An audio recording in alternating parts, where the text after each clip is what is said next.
Welcome to your Research Business Daily Report, sponsored today and this week by 4i, the growth and foresight analytics leader. Sam Petula writes in the Columbia Journalism Review about the Congress's interest in, quote, ratcheting up transparency, end of quote, from self-regulating companies that collect, analyze, buy, and sell personal data. Republican Representative Joe Barton and his Democratic counterpart, Representative Ed Markey, head up a privacy caucus that is conducting an inquiry into these businesses. Sounds serious, right? Except that the Congress's intolerance towards data companies seems not to extend to major data firms with sophisticated algorithms that happen to have been employed by both parties in the just concluded election. They are not among the firms being scrutinized. Google big data in the dark for this very interesting story. Next, we've talked before about the European Union's extraordinarily strict data privacy rules, but cold, hard business realities seem to be starting to emerge, and a new wrinkle is being thrown into the fray.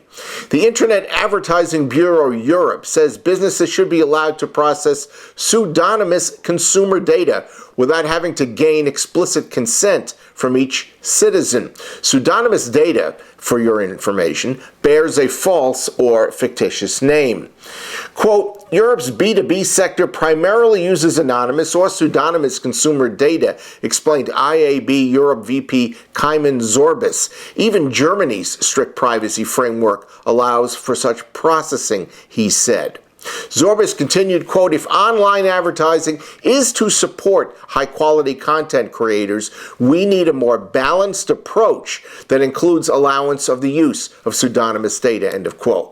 Now, for that to happen, B2B companies are going to have to persuade the European Commission to amend current proposals that say to use personal data, a company must receive explicit, freely given, specific, informed individual statements of consent. IAB Europe representatives met with the EU last week over those not yet finalized data protection reforms. We've got a really big number for you today that you're going to want to share and quote over and over again, and we'll have it for you right after this. Hi, I'm Steve Adolph, former VP of Marketing for Cott Beverages. In putting together our 5-year strategic plan, we considered 15 different growth opportunities. 4i Consulting focused us in on the 4 to 5 very best, and it had a positive effect on our business. I highly recommend you check out 4i Consulting.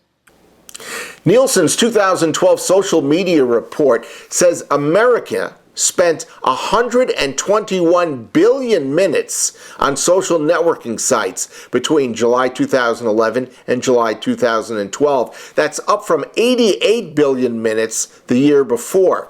Apps captured 1/3 of that social networking time. Finally, in RBDR Motions and Promotions, Sony Pictures Television gave head of advertising sales Amy Carney the additional responsibility for worldwide research. The one-time junior research analyst also has a new title, President, Advertising Sales Strategy and Research. Horizon Media hired Kirk Olson away from Ipsos to be its director of trend sites for the rapidly expanding Y Group. And analytics solution provider Networked Insights has appointed Senior VP Sales and Marketing Thomas Hartman. That's your Research Business Daily Report, sponsored by 4i, the growth and foresight's analytics leader. Check out their website, 4iconsult.com. Have a great research day, and we'll be back at you tomorrow.